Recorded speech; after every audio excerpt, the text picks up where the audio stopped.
So my shop just got a couple of major upgrades in terms of tools, and I can't even really fathom a scripted video for what I've got going on. And so I figured I would just show you directly and talk through it. And if I find myself wandering, I'll circle back and try to edit this into a somewhat cohesive video.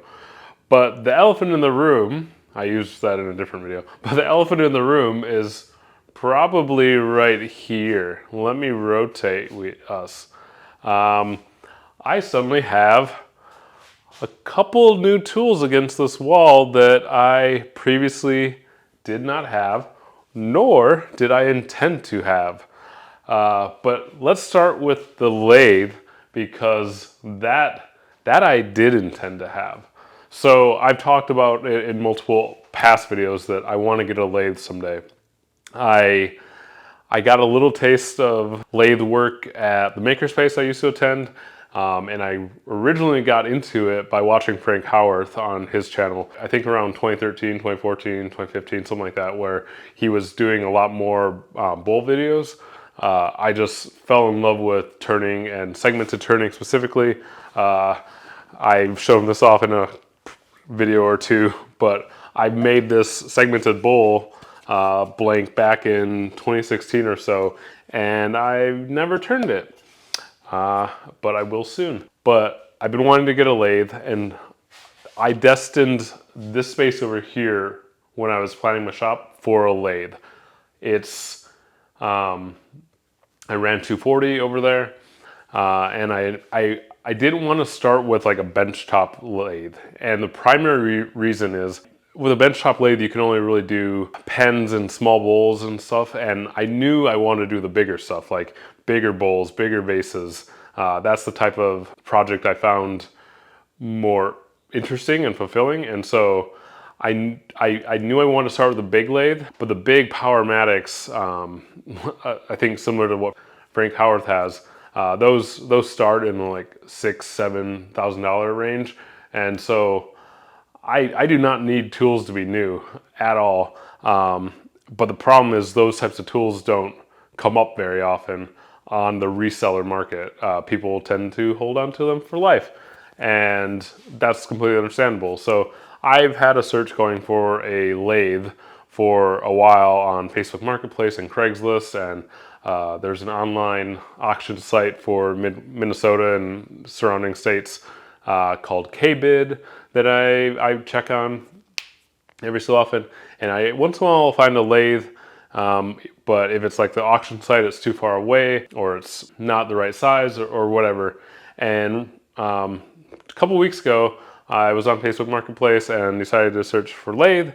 Craigslist, and I searched for lathe, and the listing didn't stand out to me because it was workshop sale, and I guess maybe I should keep an eye out for those types of listings in the future, but it said workshop sale, and it barely even mentioned lathe in the description, but I was clicking through all the photos and I saw that they had a jet lathe in there, and that's what we have here.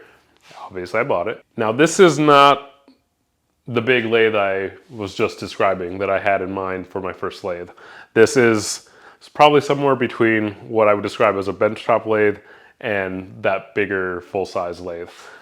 This has a 12-inch, you can do a max turning diameter of 12 inches, so the height from the bed to the spindle is about 6 inches. And the primary feature I was looking for in a lathe was a digital readout and adjustability of the speed. Very, very standard lathes, you can change the speed, but you gotta stop the lathe, change the belts, and it's just something I didn't really wanna deal with while doing turning projects. And so this lathe, while it's not what I had in mind for my first lathe, it will more than get me through the first number of years of my turning experience. I would eventually like to do larger than 12 inches in terms of diameter, but this will totally last me. And I measured, and I can just barely fit this on there. I think I will probably have to shave off some of the hard corners before chucking it up, but it it can handle it. So hopefully I will turn that soon and there will be a video. So what about the other stuff, Ron? Well, great question. This guy was literally selling his entire workshop. And the first day I went out there to look at the lathe, and I don't know when I should get to prices because I did not buy it. Let me say now, I would not have bought all this stuff if the prices were not insanely good, and they were insanely good. So I'll talk about the price of the lathe. This lathe, I don't know the model number, but it's a Jet. I think maybe like 1222 or something like that. Like I think how Jet numbers it is. I won't speculate. I'll just put the model number on screen. But I believe the MSRP for this lathe is $1,000. He sold it to me for $350. Amazing. Like $350 will buy a brand new, very, very basic Harbor Freight lathe. And I was honestly considering maybe getting that a while back. And finding that price, even if I hold on to this for 5 years and use it for that long, I'm sure I can get at least that much for it when I go to resell it and upgrade. So the price was just too perfect. And he was selling pretty much everything in his shop. And I ended up spending the afternoon with this guy in his shop, going from item to item, him trying to sell me on stuff. But so while I was there talking to him, it obviously was on my mind. I asked him why he was selling everything in his shop, and he told me his wife had had ovarian cancer previously, and it was a bit of a journey, but she's better now. She's cancer free, and they sat down and thought really long and hard about what they wanted out of life from this point forward, and they decided they wanted to spend as much time as they could with each other and to live life to the fullest, as it were. And so they are selling all their non-essential personal belongings, selling their beautiful house, and downsizing, extremely downsizing, and moving to Florida to retire early.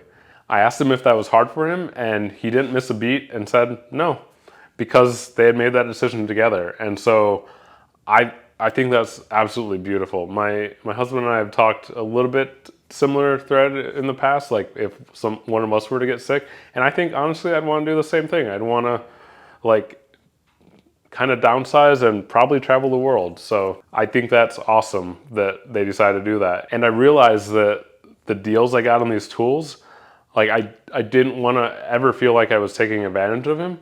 He listed the prices on every single thing, and I didn't negotiate at all. Like every single price he gave me, I could tell he was priced to sell. He didn't care about the money necessarily, which I appreciate it, because I feel like almost like him passing the baton onto this random crew of other woodworkers who ended up buying all the tools in the shop. So that's the background on this purchase. So what about these other tools? The lathe is the only tool I intended to buy. I keep coming back to that. But what about the joiner, Ron? What about the standing drill press? A standing drill press is a tool I literally never intended to buy. I was convinced that I didn't need one and that I could get by with just a benchtop one. And I think I could have. But the reason I decided to buy them is when prices are what this guy had them listed for, I couldn't reasonably say no, because I thought about it while he held them for me. And I realized even if I decide that these are not destined for my shop long term, I can resell them for at least what I paid for them and maybe even more. This joiner is a Grizzly G0858. On their website, brand new, it's $2,400 plus $300 in freight shipping. He sold it to me for $1,000. Like that, in my mind, that's like full depreciation value. Like 15 years from now, beat up, that probably go for $1,000. If a joiner is a tool it's a luxury tool in the shop, right? I think everyone knows that. And I had convinced myself I could get by without a joiner, and I still think I could get by without a joiner. I'm not doing a ton of like big tabletops or anything like that that requires like flat boards all the time. But for the price of $1,000, I figure I'll try to find a place in my workflow for it, and a place in my shop for it. And if I truly am not using it very often, then I'll resell it, and I can probably get more for it than what I paid. And that difference can go to buying a larger lathe like I want. The sanding drill press, very similar. New from Jet, that drill press is $1,250. He sold it to me for $450. Like, I just could not buy that. Thankfully, I'm good with my my fund money allowance with my that my husband and I do in our monthly finances, and I just kind of accumulate mine over 6, 8, 10 months at a time, and so I've got built up the reserves to dip from, which I very well dip from in buying tools from this guy's shop. But yeah, the standing drill press, again, I never imagined using one of those in my shop. But if I'm honest, like the few times I've tried using the benchtop drill press for larger projects that are even more than an inch or two thick, it's really challenging because it claims to be like an 8-inch working area or whatever, but your workpiece only can be like 2 inches or so, because your standard drill bit is going to stick out from the chuck at least 4 inches, and so take 4 inches off of that, and then yeah. So I found the benchtop drill press extremely limiting, and so having a standing drill press with a, I believe, working height of 17 inches, that'll just come in so much handy. So in addition to the 3 large tools, I also spent an additional $650 with him that first day, and that extra $650 was on a variety of smaller tools, including a ton of accessories for the lathe, including a chuck, which I already had a chuck from my first foray into the lathe, but now I've got a second chuck for different uses. A ton of tailstock types, headstock types, faceplates, worm drive, a box of sanding and finishing tools specifically for the lathe, including like a powered sander, kind of similar to what Frank Howarth uses. He also had a ton of wood turning tools, and I kind of convinced myself that I only ever wanted to do carbide because I didn't have any interest in sharpening high-speed steel. Well, he sold me a box, a literal box of high-speed turning tools that I think alone each tool probably is worth at least $80. He sold me the entire box for $100. Like, no brainer. Like, I will learn to sharpen high-speed steel. So very soon you'll see an entire wall of tools behind that lathe. And I've got to buy a diamond bench grinder or whatever and learn how to sharpen high-speed steel. But I'm still going to do carbide because I think carbide will be nice for like roughing and various stuff like that. Let me consult my list of what else I bought. I had our price list on the phone. I bought a steady rest from him. I've seen a number of other turners build their own steady rests, and obviously this can't do larger diameter things. I saw it sitting by the rest of his turning stuff and asked him how much he wanted for it. He said $40. It's $150 new. Like, those are the kinds of deals he gave me, and I'm just so thankful, because this is gonna turbocharge and maybe also overwhelm what I'm doing in my shop. Around every turn, I feel like I have no excuse to like not be cranking out amazing stuff in here all the time. But I think I've got this like last little bit of like infrastructural to-dos that once it's done, then yes, that's true. And I know that it's almost like the hedonic treadmill. Like, once I have this thing, then I'll be happy. Once I have this part of my shop done, then I'll have no excuse but to do awesome projects all the time. I'm trying not to fall into that trap, but truly, the dust collector, once that's ducted, which will be very soon. The ducting is actually scheduled to get here today as I'm recording this, so I'm so excited. But once that's done, truly, I will have no excuse, and I'm really excited for that. Sorry, I was talking about other stuff I bought that day. I bought a pressure pot from him. He had a really nice, I think he said it was California Air Tools, but I couldn't see the logo on it. A really nice pressure pot. I think it was $300 new. He sold it to me for $120. He sold me a ceiling air filter, brand new. It's $450, $150. Sold to me for $150. He sold me a handful of lathe calipers. I think they probably went for about $70. Sold them to me for $15. He had a woodpecker's parting tool for the lathe. I think that brand new goes for $80. He sold it to me for $20. He had a really nice set of Forstner bits that went $87 new. He sold them to me for $30. And now it's just where do I put it all? So that's the update on the brand new unexpected items in the shop. And thankfully they won't affect the ductwork plan too much, because the ductwork is going to come out from there and stay level with the drum, and it was going to come down right here, and it was going to branch over to the lathe if it was over there. But it still needs to go that way to collect from the joiner now, and it can basically just come out from right there for the lathe, and then there'll be a floor sweep, and it can go there. So that's the current update. I want to maybe try to do these kinds of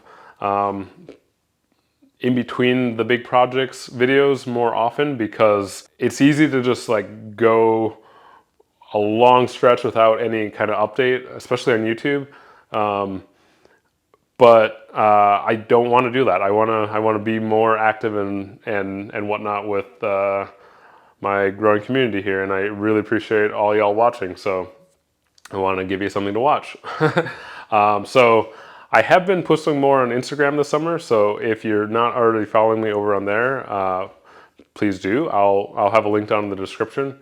I've been doing some more reels and stories and whatnot over there. In addition to that, while I have you, I recently launched a store version, or a store section on my website, where I can sell things I make in the shop. I can sell some swag, like the shirt. If you like the shirt, I designed the shirt to wear in my shop, and I have it available on my website if you want to grab one of your own. And digital plans and downloads. I want to be able to sell those on my website. And previously, I've always just kind of had all my plans for free, and there will still be free plans, like the bandsaw reindeer template. That's always going to be free because I want that to become the standard bandsaw reindeer that people are making. But I want to be able to continue offer free plans to get people to sign up for my email list, which is the primary way I get people on my email list. But I also want to be able to charge for plans and have that be a revenue source. And so what I'm going to do is I'm going to follow Anika's approach from Anika's DIY Life. She has the brilliant strategy where all of her plans are free for the first 2 weeks. And if you're on her email list, that's how you find out about new plans. And so it incentivizes folks to stay on her list to hear about new plans. And then after 2 weeks, then that's when she starts charging for them. So I think I'm going to do something similar where all my new plans will be free for the first 2 weeks. People on my email list will know about it right away and can grab them. And then from there, I'll start charging for them, whether it's $1, $2, $3, depends on the plan type, obviously. But yeah, so the website, the store is going to be store.fabulouscreations.com. I'll have a link down below. And again, that'll have random stuff I make, including wedding signs, swag, and digital plans and stuff. So check that out. It's brand new. I haven't gotten any orders as of recording this because it's literally that new. But I'd love to have the first. And yeah, so stay tuned for ducting videos, especially reels and whatnot over on Instagram if you're going to follow me over there. And I still am working on the wedding sign for my husband and I had to put that on pause for a handful of reasons now, but it is so close to being done. I just want to wrap it up. But with all that said, thank you to my patrons, and I will see you in the next one. Cheers.